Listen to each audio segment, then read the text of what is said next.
לספר לכם שמיד אחרי הפרסומות אנחנו נדבר עם טייסת המשתתפת בחר במטס מיוחד לזכרו של רון ארד, כן, טייסת מדהימה, וגם כל האופציות לסמלה.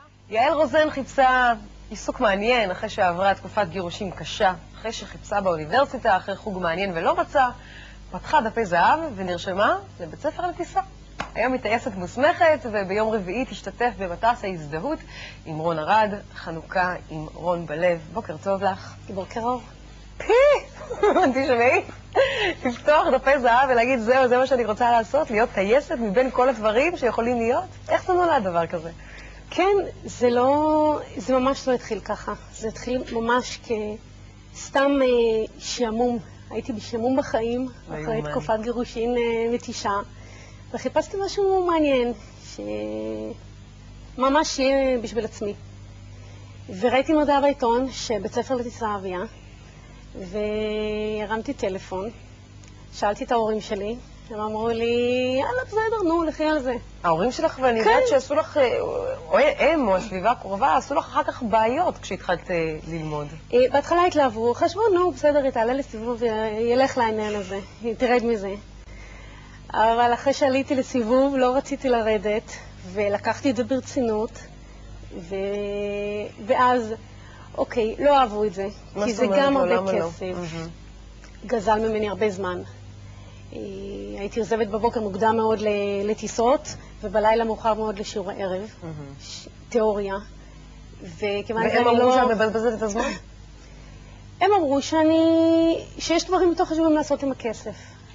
הם צודקים בעצם, אבל החלום הוא חזק יותר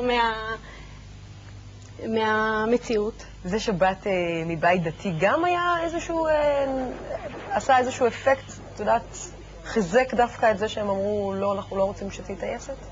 אני לא חושבת שזה קשור.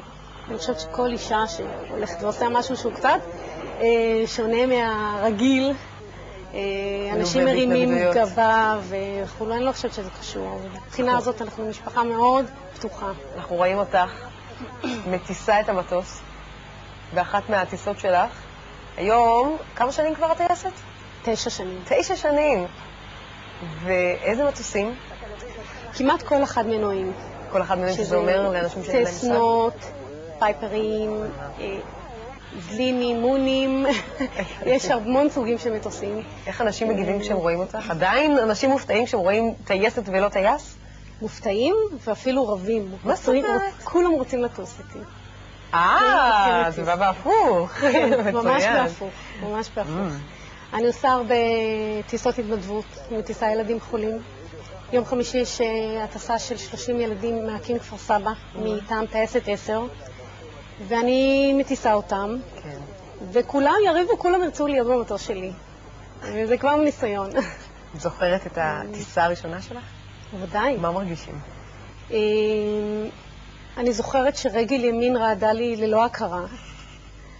עליתי לאוויר, המדריך השאיר אותי לבד פשוט, אמר, טוב, אני הולך. אני ככה עם עצמי בהלם, אוקיי, מתחילים להסיע, ממריאים, רגל ימין רועדת. ברגע שהמראתי, התחלתי לשיר הבאנו שלום עליכם, זה השיר הראשון שעלה לי בראש, והנחיתה הייתה קשה כי הרגל הימנית לא נתנה לי מנוח. עדיין רעדה. כן. וואו. וביום רביעי אנחנו מדברים על המטס. בדיוק. המטס... אות הזדהות עם רון ארד. נכון. את תהיי האישה היחידה שם. נכון. האישה היחידה שהיא טייסת מסחרית, שהיא משתתפת במטס. יכול להיות שהיו עוד נשים, אני לא יודעת, אבל לא בתור טייסות. כמה סך הכל משתתפים? יהיו 29 מטוסים, טורבו, חד מנועים, רב מנועים, ויהיו גם 3 דאונים שינהלו את המבנה בעצם. ואתם טסים במבנה חסר? אנחנו טסים, המטוסים המהירים ייצאו ראשונים, הם יהיו במבנה יהלום. ואחר כך יהיו שלישיות מטוסים במבני חץ. כן. ומתחת פייפר יגרור כרזה גדולה שכתוב חנוכה עם רון בלב. מאיפה תטוסו ולאן? אנחנו אומרים מהרצליה, וכשהמטס יעבור מעל אשדוד, כל האוניות בנמל יצפרו. שיהיה הרבה רעש, להזכיר לכולם שאנחנו לא שכחנו את רון. ואנחנו מדברים על יום רביעי באיזה שעה? יום רביעי ב2 בצהריים. את כל המטס הזה ארגן אדי בנדר, תחת המטריה של צ'יפר תעופה. אז כולם להסתכל לשמיים ביום רביעי, משתיים בצהריים. בדיוק, יהיה כיף לא נורמלי, מאוד מרגש. והנה עוד תזכורת לרון ארד. תודה רבה לך שהיית איתנו, יעל. בבקשה. ומהטייסות, מהטובים לטייסות.